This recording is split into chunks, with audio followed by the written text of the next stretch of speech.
High বন্ধুরা, আশা করি সবাই ভালো আছেন। আজ আমি আপনাদের একটা নতুন পদ্ধতি দেখাবো, যাতে হ্যান্ডেল ছাড়াই কিভাবে এই ডিজেল ইঞ্জিনে স্টার্ট করতে হয়। অনেকে হয়তো ভাবেন যে হ্যান্ডেল পাকিয়ে স্টার্ট করা অনেক কষ্টকর, তাদের জন্য আজকে এই ভিডিওটা।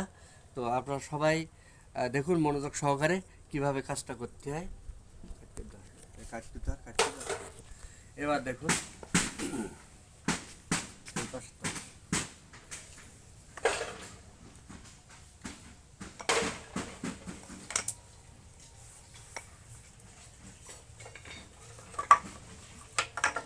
দেখুন কিভাবে স্টার্ট করতে হয়।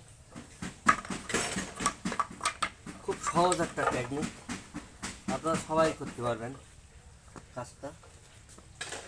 তেলগুলো ঠিক আছে কিনা দেখে নেবেন, তারপরে ধরে যেমন তেমন একটু টান দেবেন।